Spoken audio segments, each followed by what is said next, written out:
Awesome. Welcome everybody. Bienvenido. Y si necesitan interpretación, hay un botón que parece como un pequeño globo en la parte inferior de la pantalla de Zoom. Hagan clic en él y elige español. Welcome everybody. If you need interpretation, there's a button at the bottom of your Zoom screen. Looks like a little planet. Just click that and choose Spanish. And I am so glad to see you all. This is the Gender Justice Jam. I'm your host, Aaron Scott. My pronouns are he, him. I'm the staff officer for gender justice for the presiding bishop's office at the Episcopal Church, supporting all of our churches, LGBTQ plus and Justice for Women's ministries church-wide. And this is our very last session in the series for this, our inaugural season. We'll let everybody know if the network renews our show for a second season. So we are calling in from many different lands tonight. And if you know the original people of the land you're currently on, please feel free to drop their names in the chat in honor and recognition of them. I am zooming in from Tacoma, Washington right now, so I want to acknowledge I'm on the traditional homelands of the Puyallup and Nisqually tribes, as well as on land with deep significance to other Coast Salish tribes. Coast Salish people have lived on and stewarded these lands since time immemorial and continue to do so today. And I want to extend my deepest gratitude to their past, present, and future generations. So tonight, for our last session, we are super honored both to be joined by our guest theologian in residence, the Reverend Dr. Liz Theoharis from the Kairos Center, as well as by our special guest and my friend from my very own diocese, Reverend Canon Carla Robinson. Reverend Carla is the Canon for Multicultural Ministry here in the Diocese of Olympia, as well as a longtime leader with TransEpiscopal, gifted teacher, preacher, and pastor. And just last week, Carla and I were able to spend a few days together in the company of some other folks who have been guests in this series to just start strategizing a little bit together about what kind of church we might need in this particular moment of history, especially as that intersects with gender justice. So that's what we're going to talk about tonight. Before we go any further, we'll ground ourselves in our opening prayer and our covenant for safety and respect, and then do a little Bible study. Oh, sorry, some folks still having a little bit of sound issues. Yeah, Mary Beth, I'm not sure. I know sometimes checking the volume settings might work, but it is being recorded. So if you have trouble hearing us now, I will make sure to share out the recording. Okay, let's pray. So if you have prayer requests you want to share with us tonight, you can drop them in the chat now and while we're praying, just so that we know what's on your heart and what we can lift up for you. So let us pray. God, we thank you for the gift of these 12 weeks together. Thank you for the luxury of having just 90 minutes a week to break out and go beyond our own local struggles, to break through the four walls of our own individual parishes, to cross the borders that separate us from one another and separate us from you. And God, we know that the most powerful movements start very small, very humbly, and that the most powerful movements grow from those tiny seeds of care for one another, curiosity about all the things we don't yet understand, and a deep trust that you have made each of us to be free and to thrive. So thank you for the seeds you have sown in this first and not last season of the Gender Justice Jam. Thank you for all our teachers, including one another. Thank you for our fabulous interpreters. Thank you for everyone who has helped and for everyone who's following along at home. Help us keep tending the seeds you have sown in us so that we can help grow into this loving, fighting church that you're calling us to be in this time. And we thank you for all of this in the name of the one who creates, redeems, and sanctifies all of us without exception. Amen. Also, lifting up prayers for Ariel for facial feminization surgery on the 24th. Many prayers. Prayers for the congregation of St. Stephen's, whose building will be closed at the end of next month. Also praying for the school in Madison, Wisconsin. Thank you all for lifting up those prayers. So, just our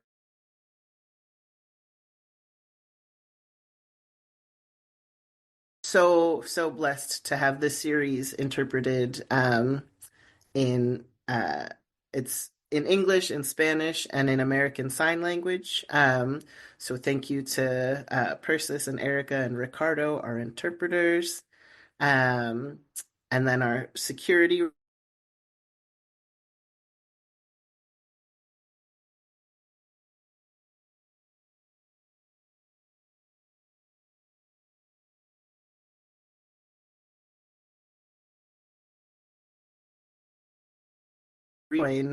Well, this is the last series in the session.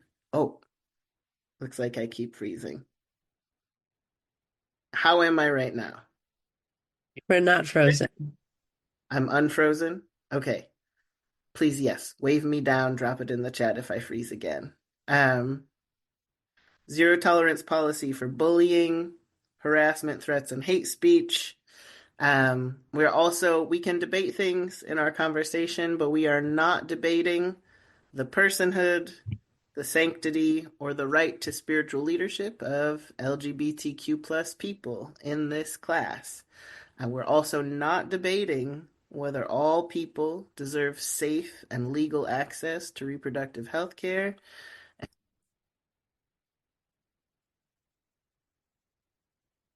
Its forms. So if you have questions about any of those stances, you can refer to the General Convention of the Episcopal Church on these issues. And then just a reminder, this is a public series, so we record each of our sessions, which we then post on the Episcopal Church website as well as on our Spotify station for anyone who wasn't able to join us in real time. So just be mindful if you are asking questions or sharing from your personal life.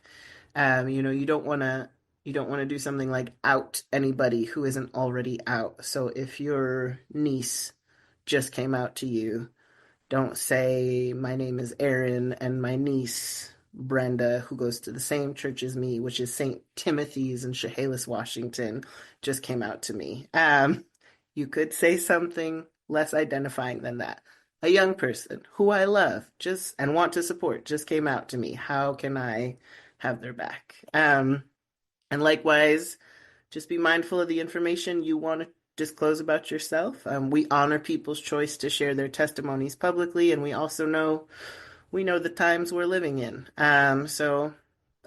Just yeah, just have that in your lens when you're sharing. And then if you have any tech issues, please chat us. We will be watching and responding to tech stuff in the chat.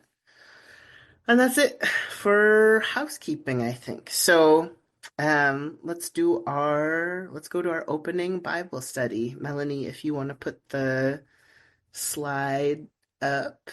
Tonight we are going to be reading from Matthew 2, just verses 1 through 12, because it is that time of year. So can we get a volunteer? Let's go to the English. And I think um, we'll just do our live simultaneous translation into Spanish for whoever reads this, so folks can be doing it at the same time.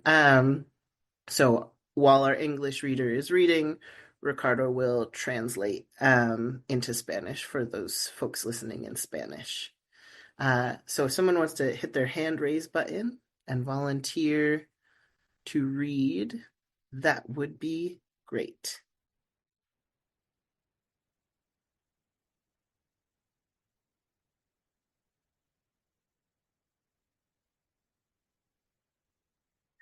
I don't know if I can see people who are raising their hand right now, and I'm not sure why. Is anyone raising their hand? If you, Ariel is raising her hand. yes, Ariel, please read. Thank you. A reading from the book of Matthew. In the time of King Herod, after Jesus was born in Bethlehem of Judea, Magi from the east came to Jerusalem, asking, "Where is the child who has been born King of the Judeans? For we observed his star in the east and have come to pay him homage." When Herod heard this, he was frightened, and all Jerusalem with him, and calling together all the chief priests and scribes of the people, he inquired of them where the Messiah was to be born. They told him, "In Bethlehem of Judea, for so it has been written by the prophet. And you, Bethlehem, in the land of Judah, are by no means least among the rulers of Judah.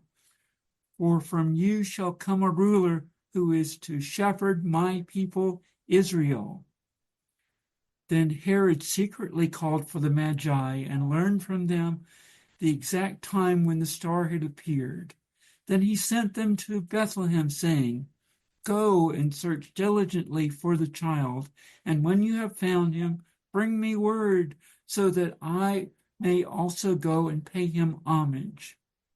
When they had heard the king, they set out, and there ahead of them went the star that they had seen in the east, until it stopped over the place where the child was. When they saw that the star was stopped, they were overwhelmed with joy. On entering the house, they saw that the child with Mary his mother, and knelt down and paid him homage. Then, opening their treasure chests, they offered him gifts of gold, frankincense, and myrrh. And having been warned in a dream not to return to Herod, they left for their own country by another road. The word of the Lord. Thanks be to God. Thank you so much, Ariel. I wonder if folks want to just raise a hand, come off mute. You can also drop in the chat something that jumped out at you about this reading. It'd be something new or something that jumps out at you every time.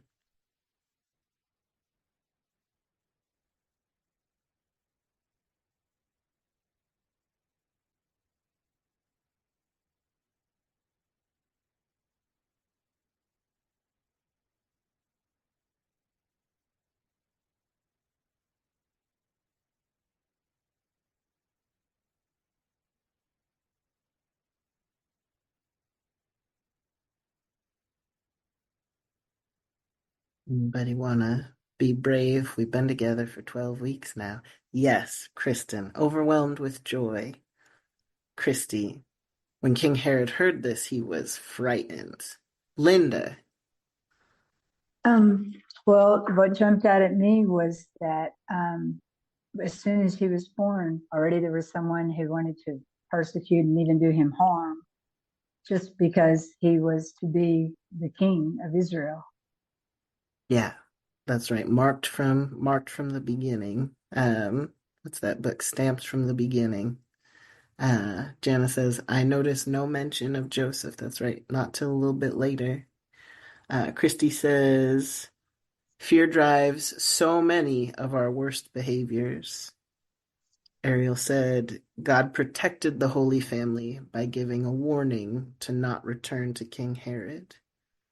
Alyssa, ditto with Kristen, they were overwhelmed with joy. Marla, I forget that the Magi went to Herod first. Yeah, yeah. Paula, the wise ones were warned to leave by another way, and they listened.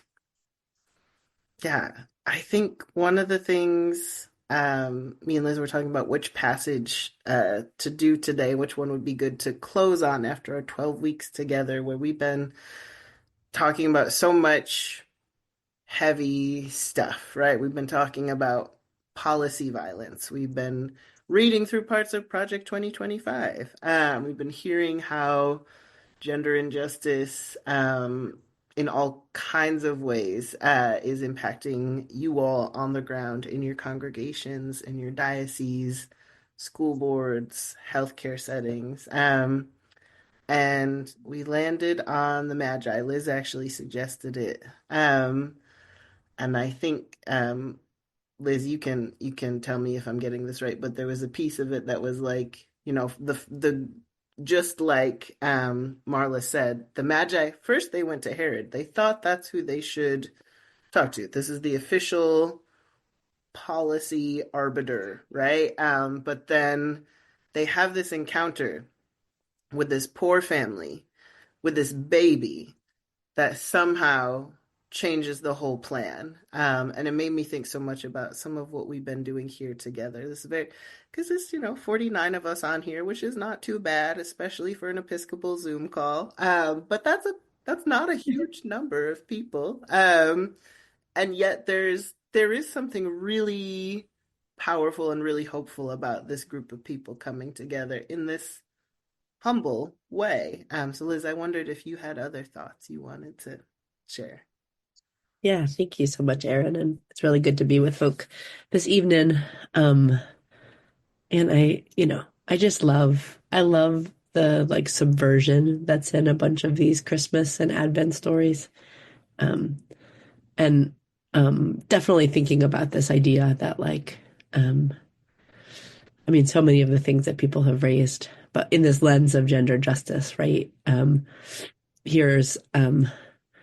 Here are these astronomers, these economists, these scientists, right? That's what the Magi are.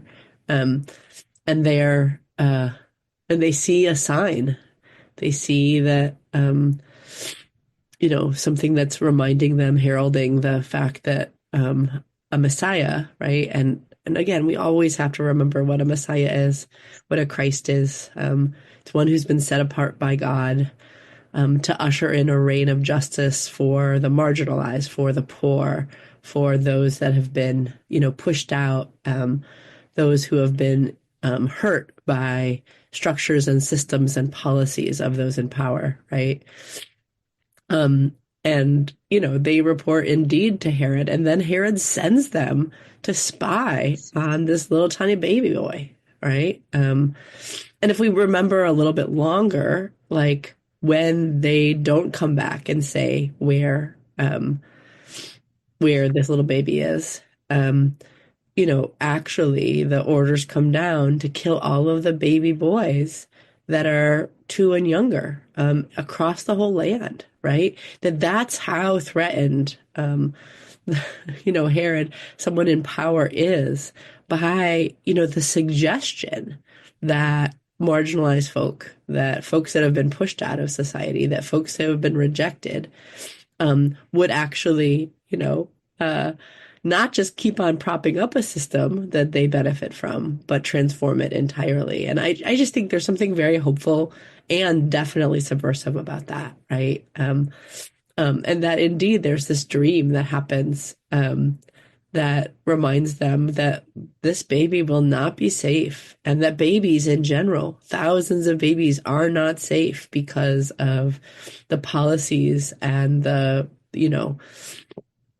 kind of position and positionality of those in power. And they have a choice, right? They have a choice to then, kind of be, as we would call, priests of empire, or, chaplains of a different reign. And I just think it's good for us to remember that when we approach Christmas, that we don't know who we are in this story. We don't know if we're, Mary, or if we're the Magi.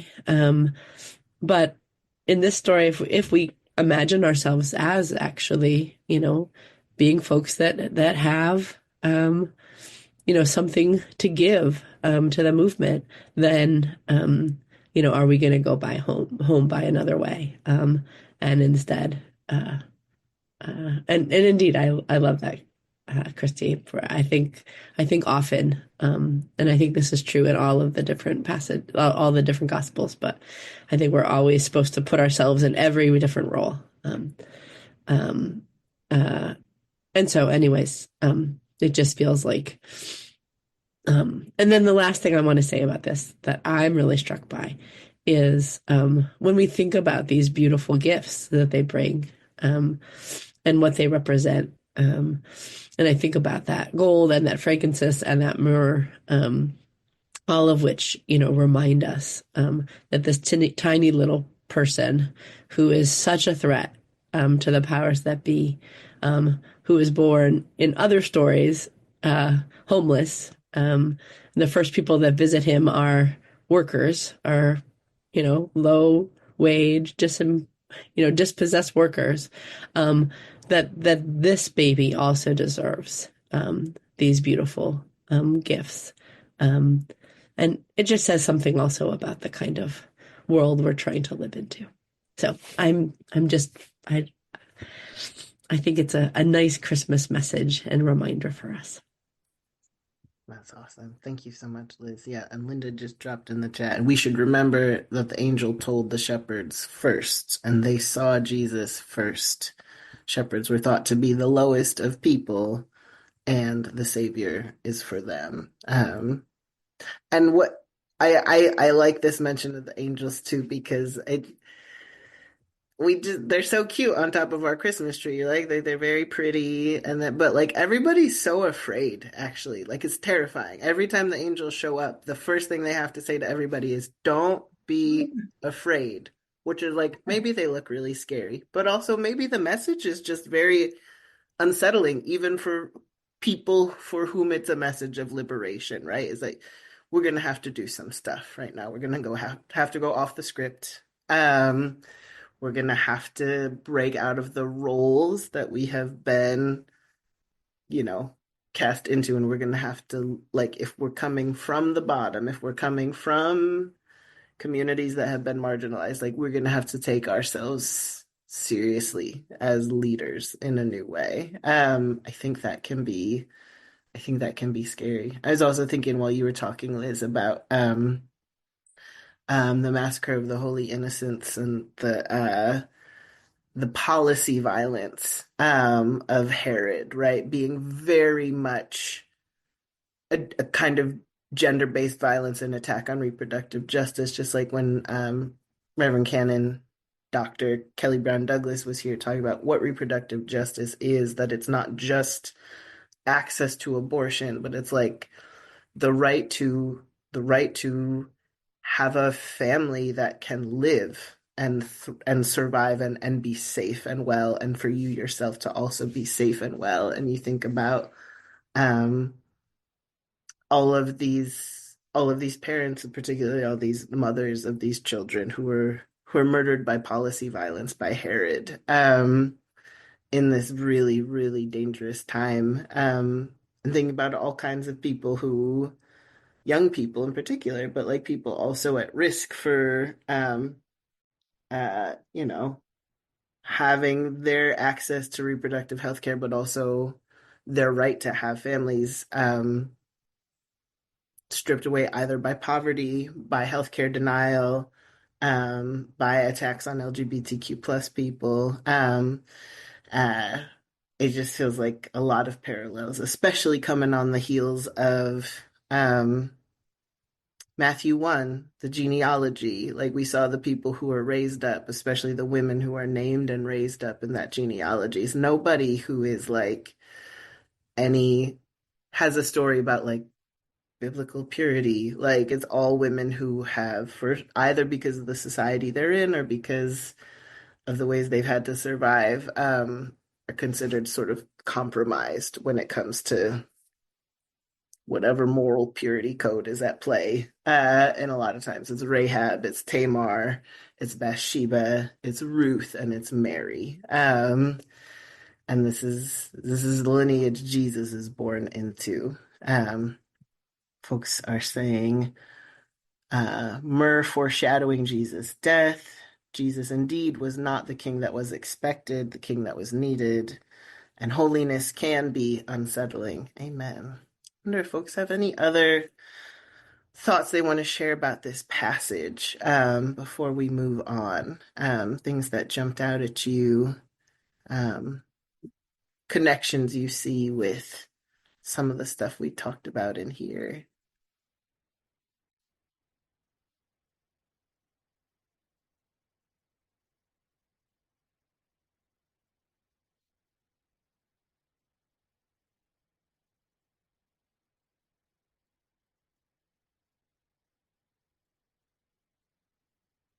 Or we could maybe, oh, I see Denise. Hang on, I'm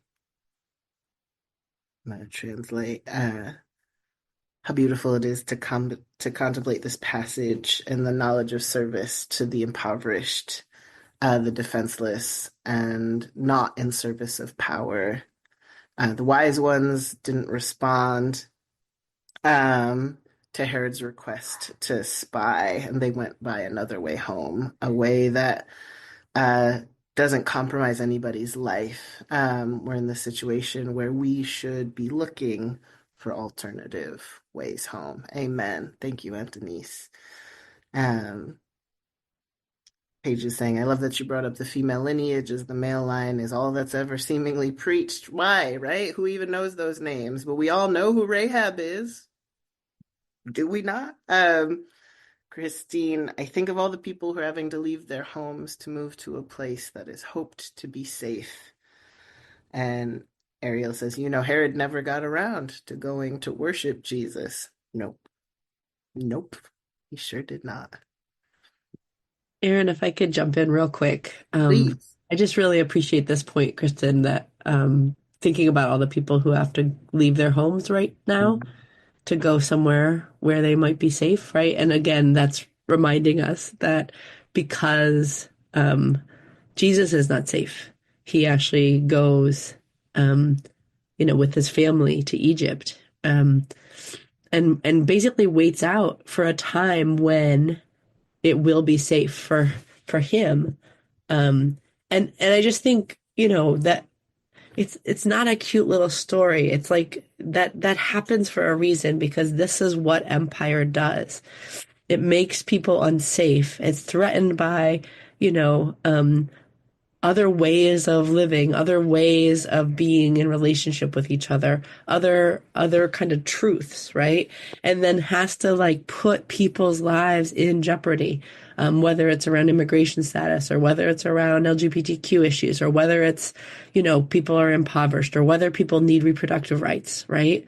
And people are having to go other places where they are not safe, to wait until maybe there's some safety and security. But what we know with all of those babies that get killed is that, it's actually hard to get out of the grasp of empire. And so Jesus does make it to Egypt, and he does make it back from Egypt. But think of those thousands of babies that don't. And I think it's just I appreciate that whole point. Yeah, I feel like this is a good segue into our conversation tonight with Reverend Carla, because one of the things that we talked about a little bit here, and I know we also definitely talked about it when you and I were together in New York, Carla, is that there are folks who, right, all the people who can't afford to move right now, even if you are trying to access gender affirming care, but you're in Texas, you're in Mississippi, you're in Alabama, and when I think, people are making the choices that they're making to survive, and we support folks doing what they have to do, and also we are the church. We are the church, and we have a responsibility to be with oppressed and vulnerable people wherever they may be, regardless of if they can pick up and move or not. Folks are just chiming in. Janice says, leaving the country if you're disabled is virtually impossible, right? Let alone the state sometimes, let alone the county, the housing you have that is currently accessible to you. So maybe that's a good point for us to hop over to this next segment. And Carla, I can just say a little bit to folks about what conversations we were having last week, and then if you want to jump in. So we had a sort of strategy meeting last week in New York around uh, gender justice in this time, especially looking at the year to come and some of what we know is already hard, right? We know there's currently 41 states that already have some kind of abortion ban on their books, whether it's, at 18 weeks or a total abortion ban, right? 41 states. This is something that points to the reality that what we're up against is not purely partisan, right? Because we have a Democratic president, and there's 41 states with some form of abortion ban on the books. We also have, last time I checked, just this year, 669 anti-trans anti-trans bills being introduced into state and federal legislatures just in 2024, including blue states, including red states. This is not a strictly partisan thing. Like, we're already in this situation where things are really rough with regard to gender justice. And then we also know to expect escalation, right? Like, we read Project 2025 together a little bit last week. We also in New York, but in this class, in this session, in this series, we've read it together.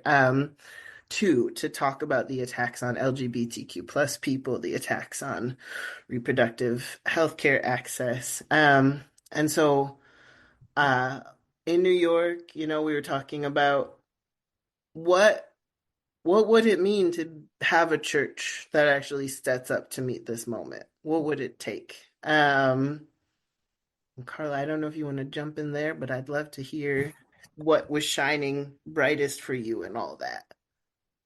So part of what was interesting for me was, first off, being there. If you would look and say, well, Carla, what is it that you do?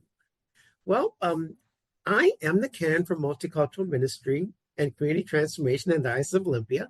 My job is to engage the Diocese of Olympia in becoming a more inclusive, justice-loving community that embraces creation care as part of its mission. Mostly that means I focus on racial justice. So you might well ask, well, Carla, this is the gender justice jam. This is not the racial justice jam. Aren't you in the wrong place? To which my answer would probably come from Dr. King, who's reminded us that injustice anywhere is a threat to justice everywhere, and that we are bound together. We're caught in an inescapable network of mutuality. We can't get away from each other. Later on, we would put a wonderful title on this idea and talk about intersectionality, the places where peoples and identities, actions and injustices come together. So for me, part of what this entire moment has brought for me is like seeing a piece of a curtain draw back and looking around and saying, wait a minute, this community of people who are experiencing fear, who are experiencing threat, who are experiencing injustice, it's bigger than I at first thought. So for me, part of being invited to this was an invitation to open up my mind, open up my works, open up my eyes, and although maintaining my emphasis on racial justice, to realize the intersectionality of it. Justice that happens to women around reproductive rights disproportionately affects women of color and their families. Injustice that gets experienced by the LGBTQ plus community, especially the trans community, is disproportionately being felt by people of color. So to realize that, oh, wait a minute, these things actually really, really, really do belong together. So for me, part of it has been bringing that lens to this place of action. And so it's been like it's been bumping into friends that I never knew I had, but had all along. So that's part of what the whole experience in New York meant for me, has meant for me, and continues to mean for me. I want to talk a little bit about that whole experience of, of how the pain of a community can be eye-opening.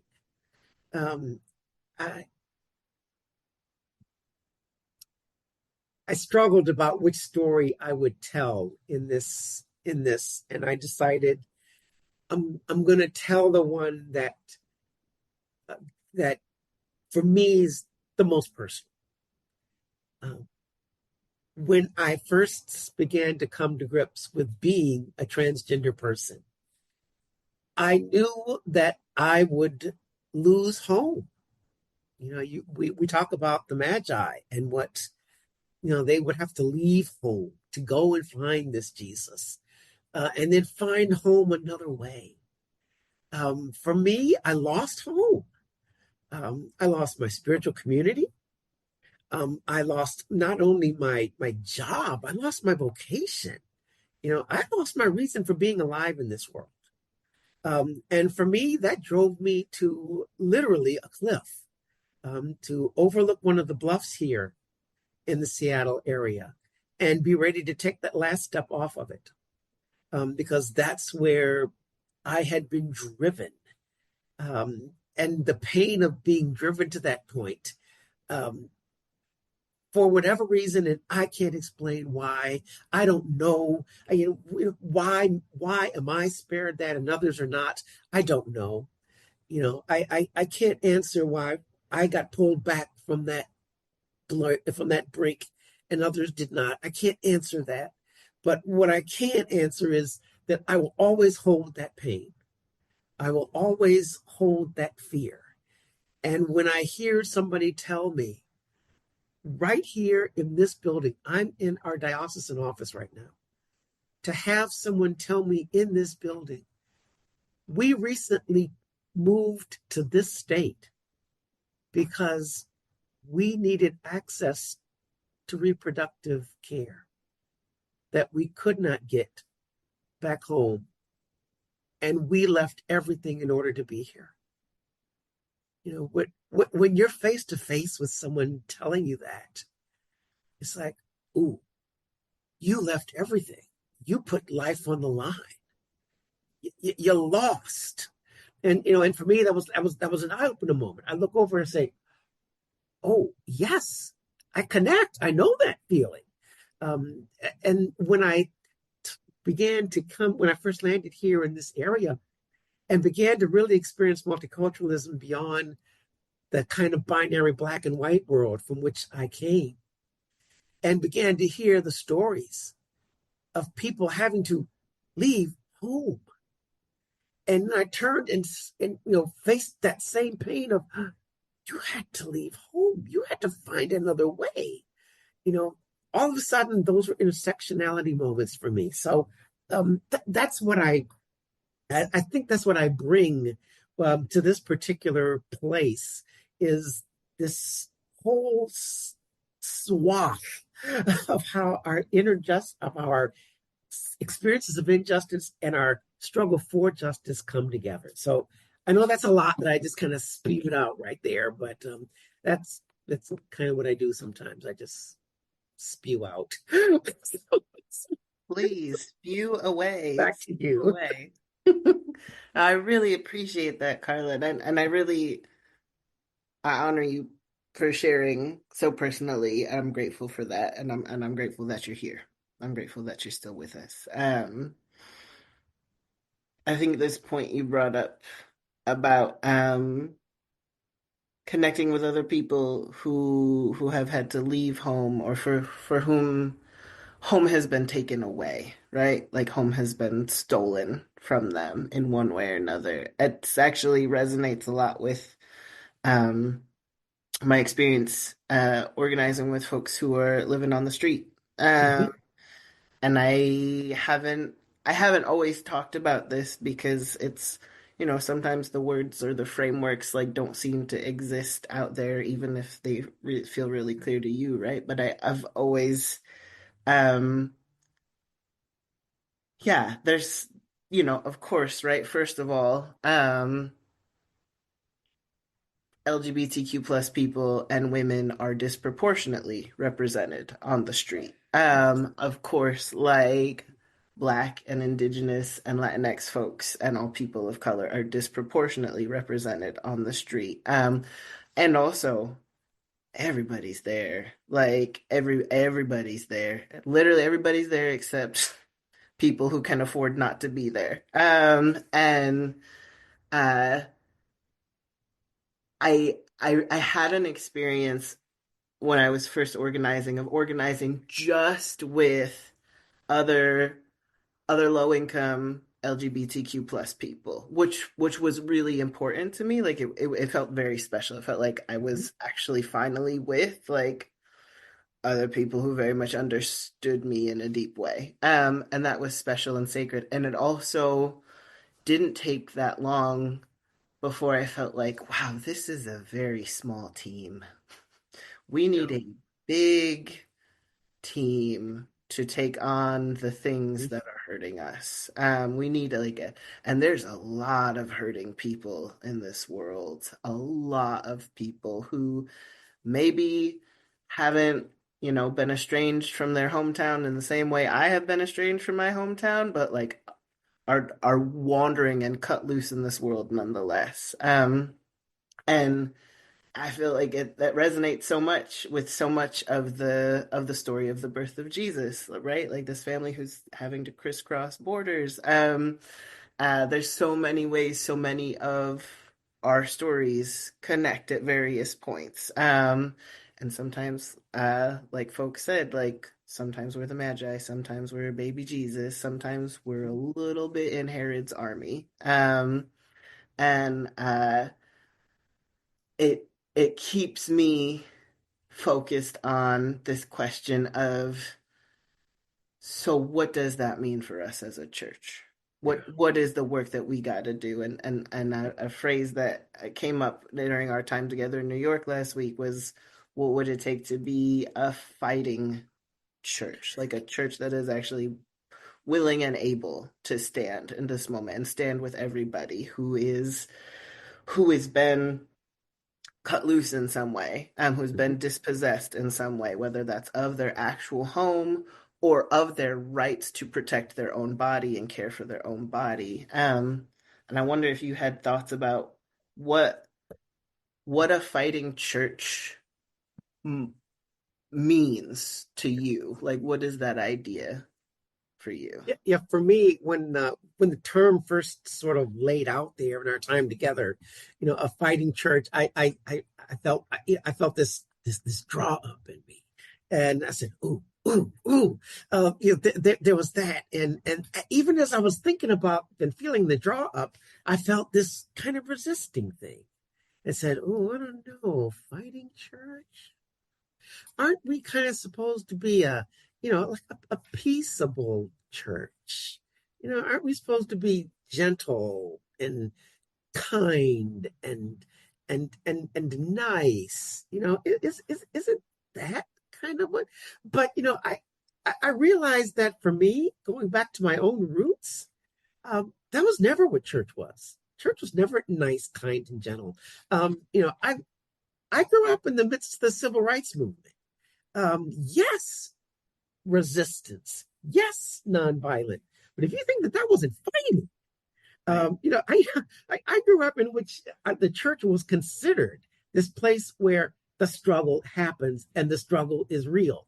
The word fighting church was a good thing for me. It was not something to be afraid of. I think part of our fear, especially from us coming from where we have been as a church that has been so closely connected with empire over its history, is that we say, I don't want to identify with empire. I want to push away that kind of naked use of power like Herod.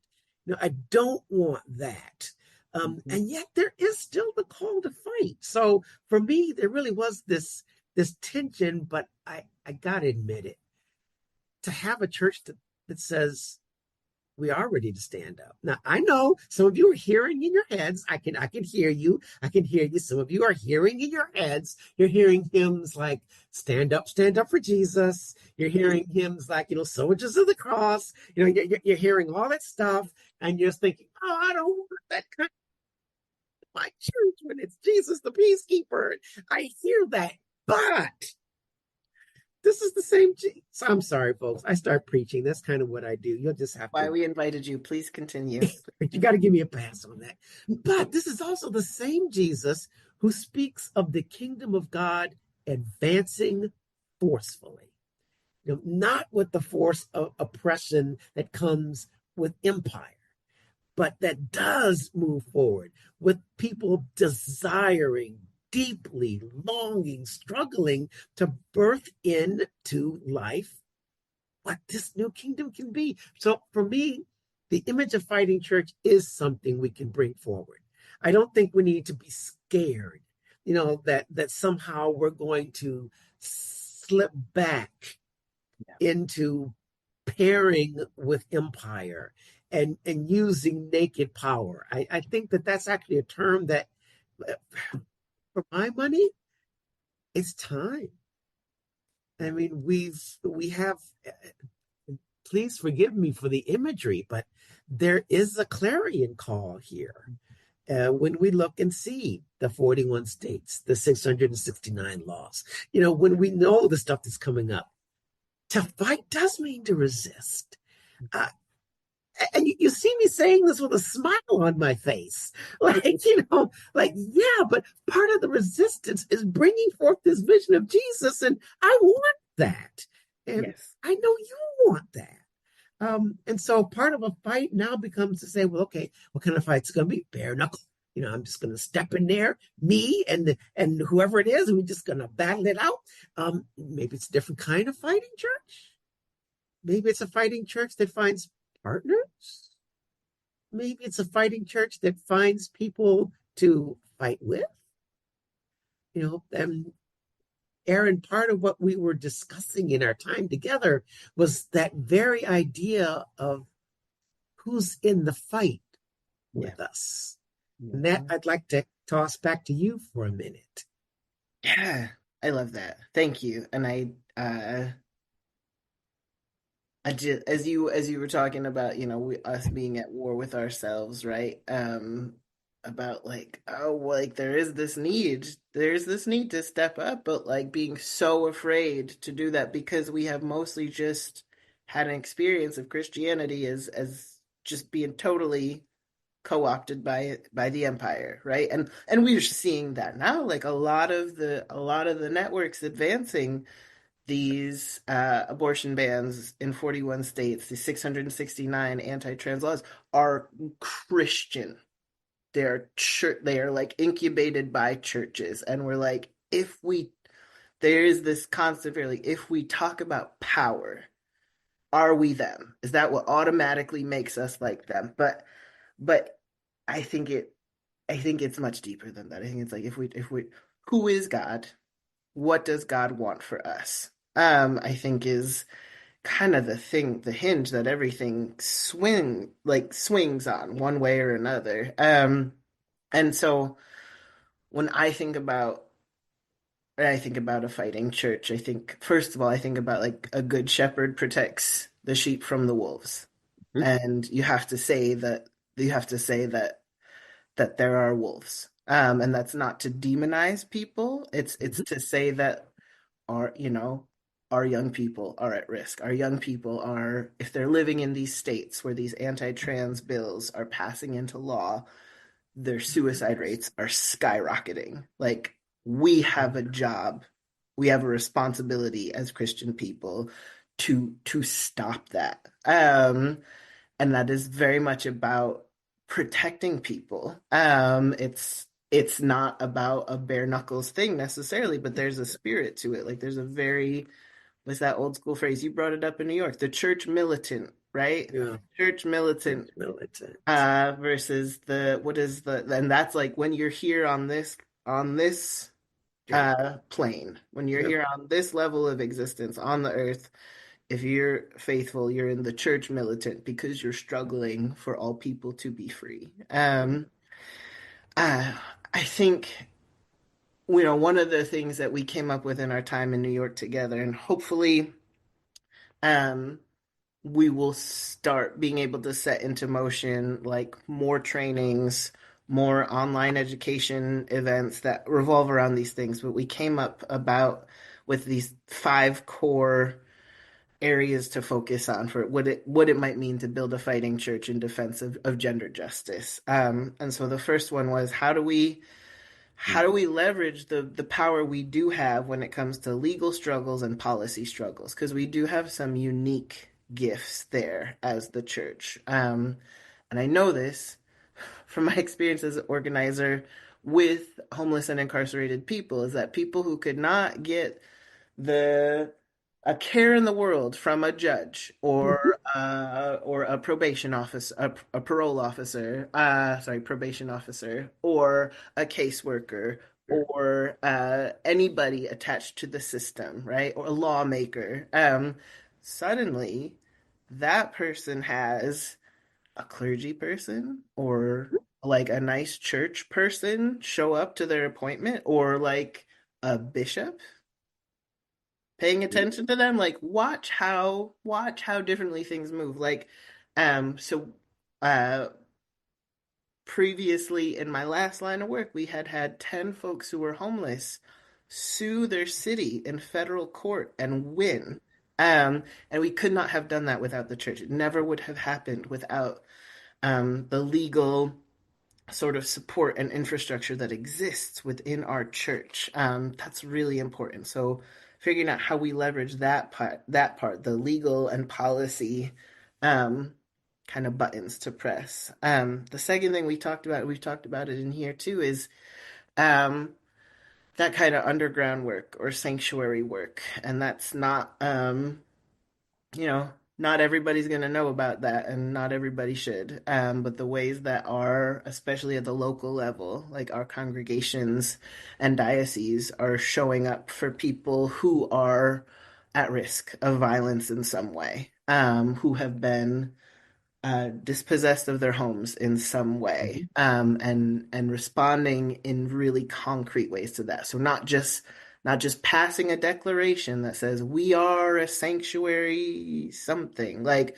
but actually putting, the rubber to the road on that in whatever way we need to. I'm thinking about too, Shali Gupta Barnes from the Kairos Center had this great map of the Underground Railroad network. And, we think of that as this like really highly orchestrated thing where like everybody knew where everybody was. People did not know. There was just like a little smattering of people. You may knew maybe the next stop, and that was it. And thinking about what we can leverage to that end in this time. So the legal front, the sort of sanctuary underground front, this part 3, and Reverend Liz, you've been really big on this for us, this battle for the Bible. What's the theology that we're putting out into the world? Because we know that folks who are professing to be Christian are putting out a lot of theology that supports these attacks on gender justice, that supports these attacks on trans youth, that supports these attacks on criminalization of trans people, especially Black trans women who are disproportionately affected by these laws. And that theology is so thin. That theology is so unbiblical, but they're just so loud and they just keep pumping it out everywhere. What are we going to do if we actually believe something different? If we actually have like the understanding that like this isn't what the Bible says, how are we going to get that out there loud and clear? So the legal policy front, the sanctuary underground front, the battle for the Bible, and then this fourth piece we talked about was being chaplains in this moment. Be chaplains, like being able to meet the need for, pastoral care in crisis. We got all these folks who are, whether they're able to move around or whether they're stuck in wherever they're stuck. Do we have enough people who are trained to support them? And that's not a job that's special for clergy. Like, can we develop some kind of organized training, sort of chaplaincy training for folks who are like, wow, I really want to support my local LGBTQ center. I really want my parish to support them. What can we do in an organized way? What are the basic things we need to know if we're helping drive people to appointments for gender affirming care? If we're trying to help people, if they're starting to feel unsafe in their workplaces or neighborhoods for, escalating hostility toward trans people. What can we do? So thinking about all of us becoming chaplains in this moment. It's not something you have to be ordained to, but we all have some role we can play on this. So the chaplaincy front is number 4. And then this 5th front, sort of what's our counter recruitment strategy? Like, we are small but mighty as the Episcopal Church. And we're smaller maybe than we've ever been. We're not really getting bigger. And meanwhile, there's a lot of very, very regular, actually decent people, just everyday people, many of whom are struggling, who are getting pulled into these white Christian nationalist networks. Like, and a lot of the time that's because they came through the door of a church in the first, and they didn't come because the sign outside said like First Church of White Christian Nationalism. Like, it said like, our food bank is open 6 days a week. Come on in, either to serve or be served or both. Like, there's so many people hurting right now across all lines of difference. And as, as the state continues to be gutted, right? Like, the social safety net just continues to be like left in even fewer tatters every month. There's a real vacuum, and these white Christian nationalist networks have really stepped into that. What is our strategy for countering that? Not just as the Episcopal Church, but like with all of our partners, right? All churches that are like, actually, this cannot continue. This is the policy violence that is being passed, whether it's against poor people, whether it's against Black people, whether it's against trans people, whether it's against the earth itself, like, cannot go on. We need to bring people somewhere else, and we need to be serious about it. So that's sort of thinking about our counter recruitment strategies. We've already got a bajillion little ministries reaching people who are struggling. How can we kind of take that to the next level in terms of coordination and in terms of weaving folks into this idea of what it means to be a fighting church? I'm going to read through some of these comments in the chat because folks are blowing it up and saying lots of great stuff. Ariel says, Jesus was a revolutionary and took a stand against injustice, especially in the religious institution of the day, like Jesus and the Money Changers. Jana says, we're reading Jesus and the Disinherited right now. Very good. Plug for that. And EFM. And there is a lot we can take away from that book and the fights we face today. Paula said, part of resisting empire sustainably is holding on to joy, which is just like you were smiling when you talked about the fighting church, Carla. Jana shared this quote from Howard Thurman. It cannot be denied that too often the weight of the Christian movement has been on the side of the strong and the powerful and against the weak and oppressed. This, despite the gospel. Lots of recommendations for songs, some links. Lissa shares, a local pastor of a Christian nationalist church was quoted in our local paper saying, we need to get this Jesus stuff out of here. Sometimes people do your PR for you. Let's see. Lots more. Lots of really good stuff. I wonder, Carla, if you have more thoughts you want to share on this, any of this, or the fighting church stuff, or I, the work. I do. I just wanted to say a couple of things around these 5 themes. Hmm. We as a people are everywhere, and I do mean everywhere. So when we talk about this chaplaincy, this idea that we can come alongside of people, those are things that we can take full advantage of, even when you're not, inside of a church building. Those kind of things happen when you respect someone's pronouns. Yeah.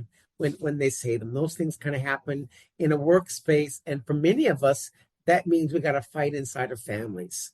And I know that can get a little touchy, but that's one of the places where that work is just absolutely needed. I also wanted to say quickly about the battle for the Bible. Yeah. We have over many years developed, put in writing, put on websites, put in books. We have incredible statements of where we stand as church. But yet it seems to remain a secret. It's just that it's there until somebody kind of pushes us and says, well, someone's got to get us in the crosshairs and say, okay, what does your church say about this? And then we say something. And so one of the questions becomes, how do we get out in front of that, instead of kind of sitting and saying, well, we're going to wait until somebody asks us, and then we're going to tell them where we stand. How can we be more active on that? I know this is going to come dangerously close to a word that we as Episcopalians don't like to think about. But there is that evangelism thing, where we actually say, this church actually stands. And these can be moments, by the way, that really can change lives. I'll share one story, just one story. So I'm at my local Safeway. It's literally just 5 blocks down the street from where I live. And, I'm there because it's morning. I need breakfast before I jump in the car and make the commute to Seattle. So I'm there, and I'm standing in front of the place where you have the quick food, and there's 2 people standing in front of me. And I'm kind of half tapping my foot, thinking, okay, come on, get your choice, get out of here. Let's move with this. And while they're having this discussion, one of them is saying, my daughter is trying to get an abortion. And the other woman says, well, that's not hard while you're here. This is Washington State. And the woman says, yeah, but she's not in Washington State. Yeah. And the other woman says, oh boy, too bad for you, and uses an expression about the toughness of a particular part of female anatomy. And then, kind of wanders off from her. And so I step up and I say, I'm so sorry that, that your daughter is in this situation. Yeah. Where is she? Turns out she's in Dallas. I said, you know what? I know some people in Dallas that she can talk to, some places she can go to. And so that actually became a quick moment where, without even knowing anything, having to do anything big and huge, a connection got made. That's just me talking. That's just me in a safe way. Imagine what happens when we begin to organize one another, and then begin to say, how can we duplicate that and start doing those kind of things around intentionality? If that can happen when I'm just looking for breakfast, I imagine what we do when we get our stuff organized. Yeah. No, I love that. And Paula just put in the chat, I think we need to confront this idea that crops up in parishes sometimes, that statements constitute safe ministry of some kind. Sometimes we need to get up some guts. And I feel like that is exactly like what you were saying earlier here, especially Carla, is like we have all these fabulous General Convention resolutions. So many, so many. Who on earth knows about them? I don't even know. And I work for the DFMS. And it's so hard for me to try and go back and go, okay, wait, what did the church say about reproductive justice in the last 5 years?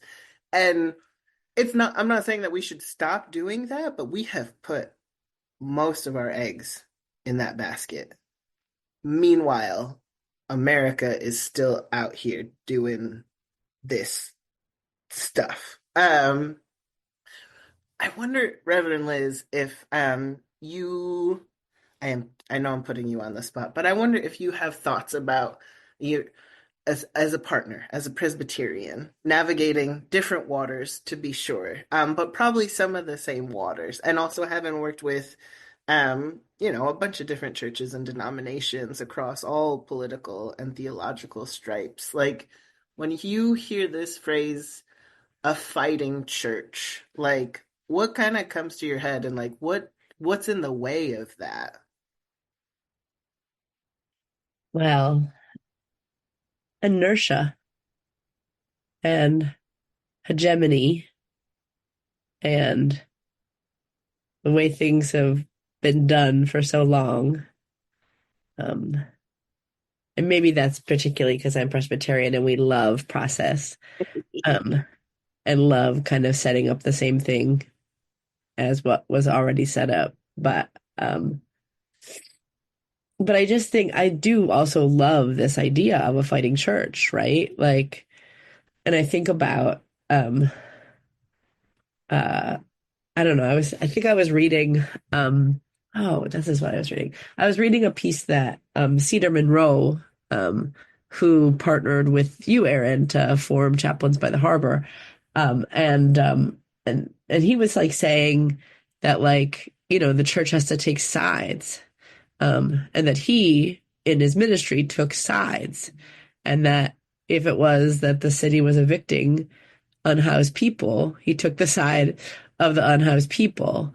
And if it was that the police were showing up at your church doors, he took the side of the people that were in the church doors and against the police. And I think about that, and that sounds amazing. And I know it was incredibly true, because I saw those sides that y'all took, and sides that I think many of us have had to take.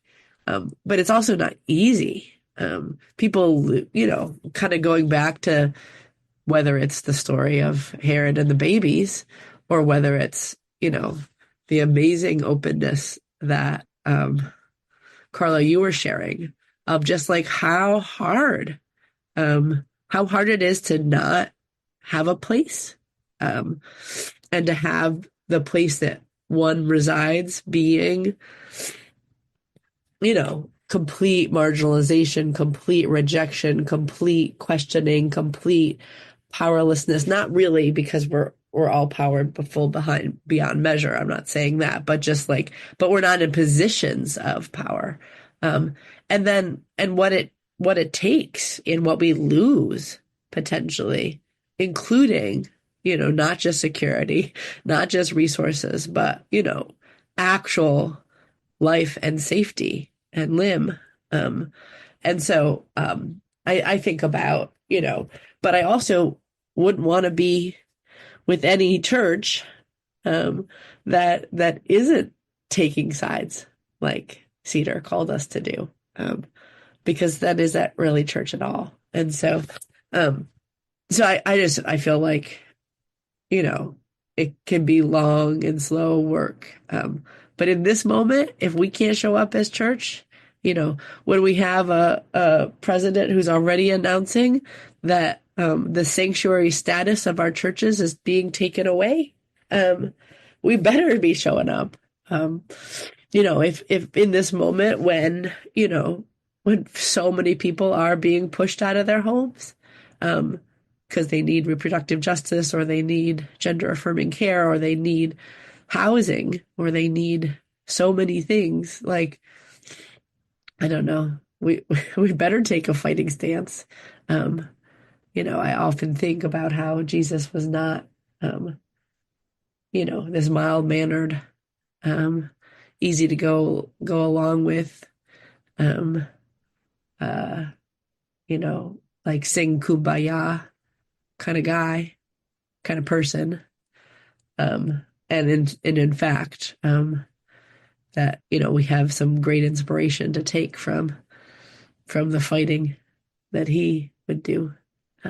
So anyways, I think about all of that, but we like doing what we already know how to do, and we're scared of doing things because there are real repercussions when we do things that are different, and we don't always know what they are to do.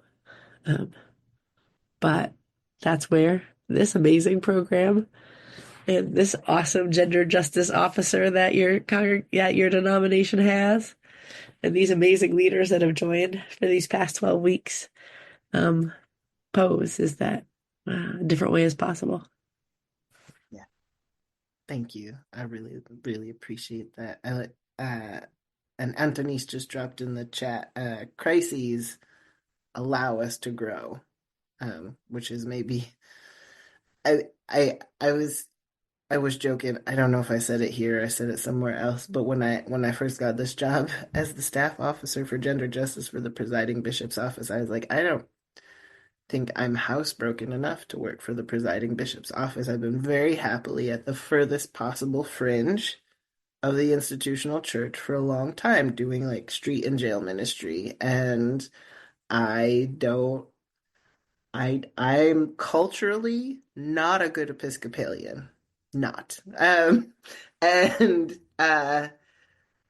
then, all kinds of the lid just got ripped off of all kinds of crisis in new ways, and now nobody really knows what exactly we're gonna do.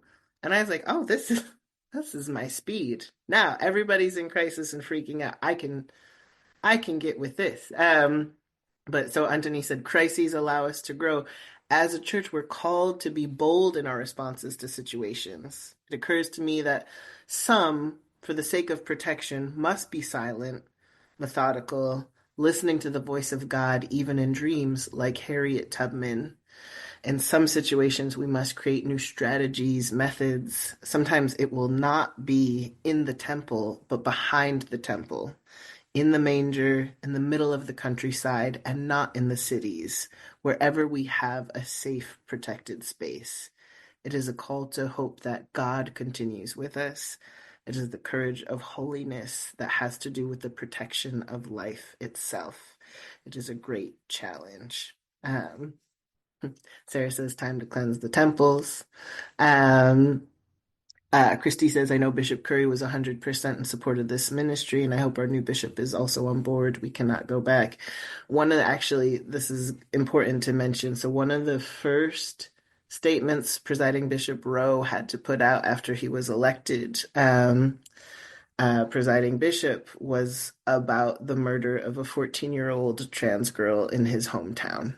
I think she was murdered during General Convention. And he was very explicit and very uncompromising in that statement about the murder of children being a sin and trans people being made in the image of God. And, it's the worst possible way to have to find out where a person stands, but you should know that, that commitment to gender justice is very strong in Presiding Bishop Rowe. Jana says, people want to talk big about Bonhoeffer moments, but he was not alone. He was a member of a community, and if people want their own Bonhoeffer moments, that's how we do it. Jana wants, yes, I can find a link to that statement. Yeah,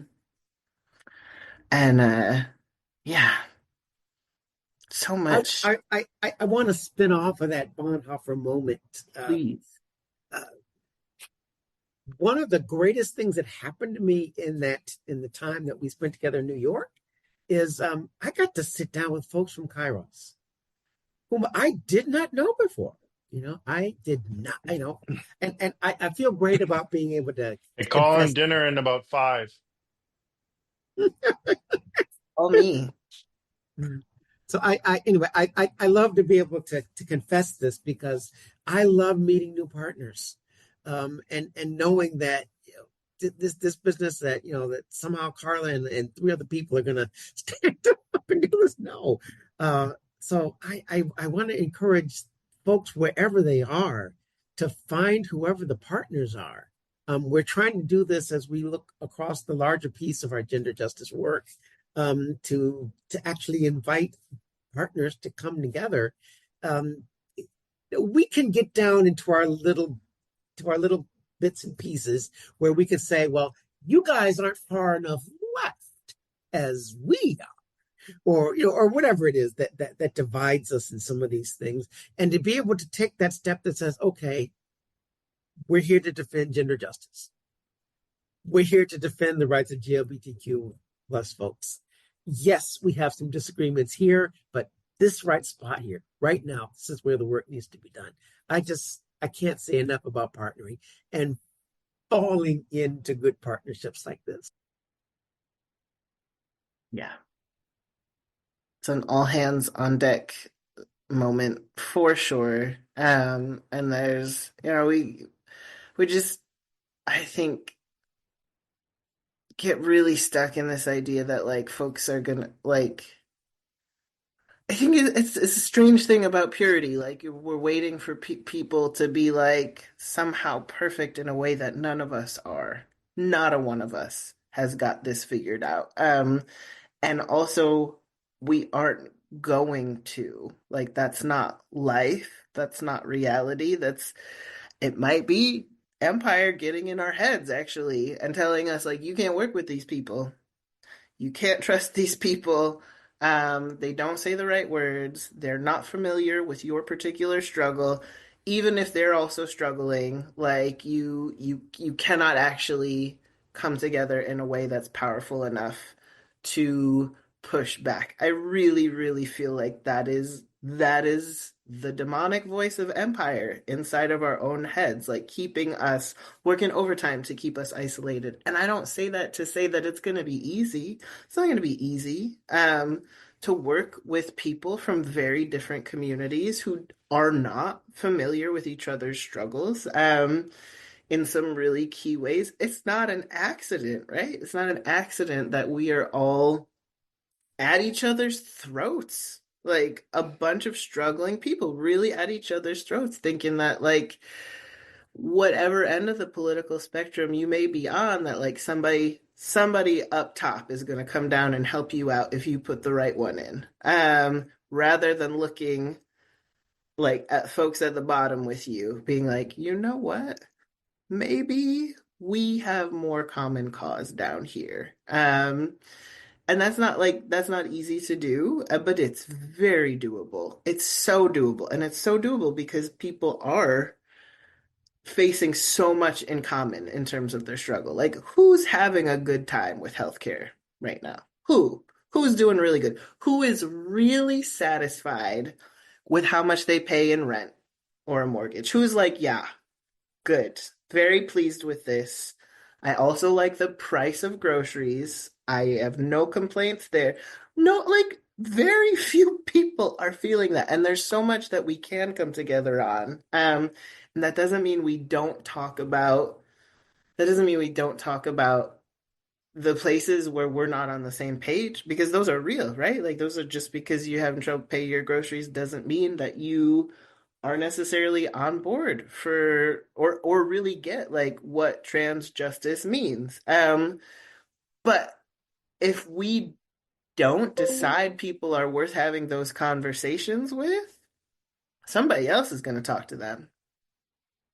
Somebody else is going to sell them some version of a solution. Like us staying out of that, us staying out of difficult conversations, us staying out of, trying to win people's hearts and minds for what we believe God has in store for this world if we get out of God's way and actually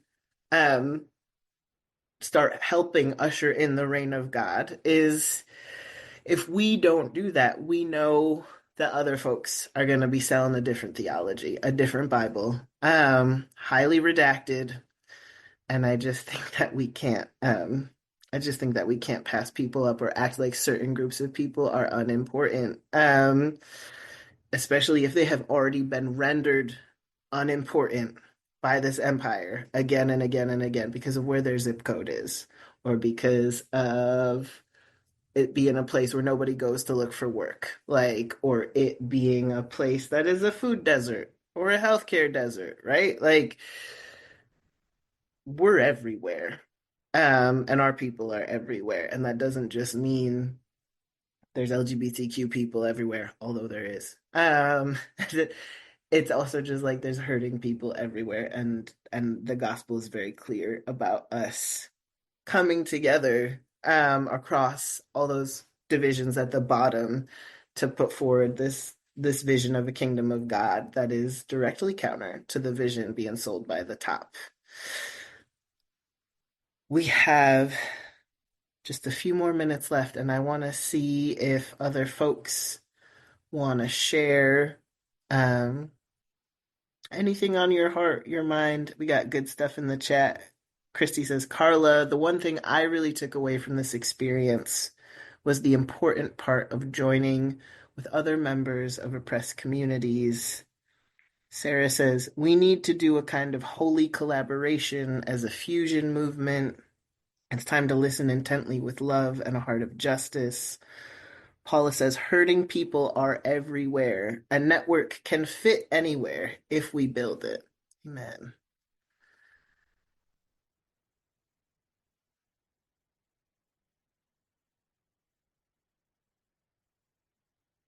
Well, Reverend Liz and Reverend Carla, I want to offer you just another, if you want to say another word before we close out the Gender Justice Jam for this season. I'd love to hear it.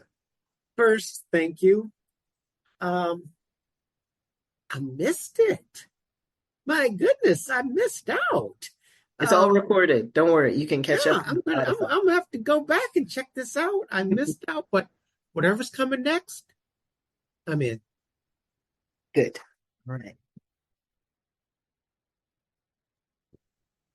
I just have a deep appreciation and love for everybody here. It's been really fun to spend the last couple of months with folks through this season in particular.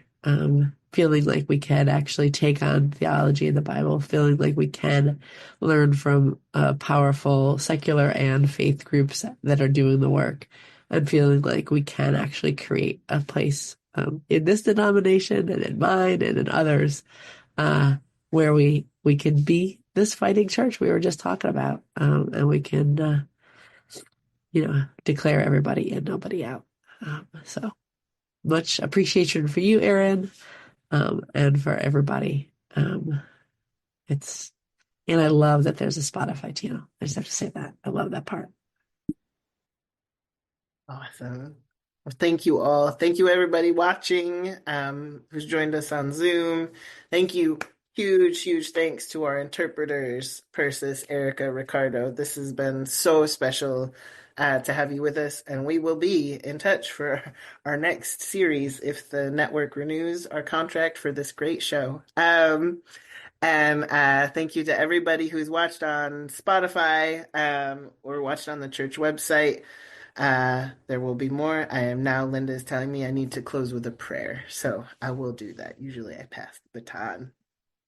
Let us pray. God, thank you for a fighting church. And we know that your church is always already here, as long as there's 2 or 3 gathered in the name of love and justice.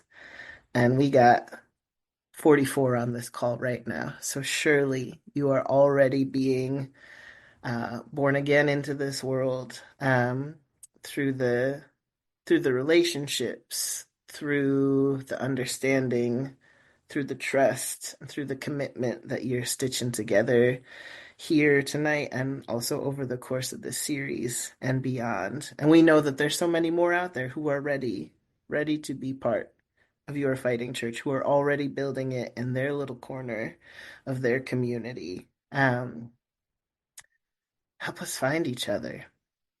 Help us keep finding each other. Help us to keep our eyes open, our ears open, to see you out there already building this fighting church, to hear you out there already speaking a word of liberation, and more importantly than speaking, to be building in concrete ways with concrete actions this desperately needed sacred fighting church.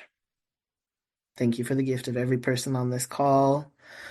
Cover those who need you most with your protection, with your blessing, with the knowledge that they are never, ever, ever alone. And if you can point us toward the folks you need us to be reaching this week, please do, so that we can be your hands and feet in this world. Amen. Thank you all. Thank you. Thank You'll you, know. Eric. Oh, yeah. We'll keep you updated about season 2 whenever Yes. it's ready. Where can I watch the other pieces that I missed? Here, hang on. I'll drop it in the chat right now. We got episodes 1 through 10 at this link, the Gender Justice Jam podcast on Spotify. Okay. Thank you. Good night, all. Thank you so much. Forward together. Not one step back.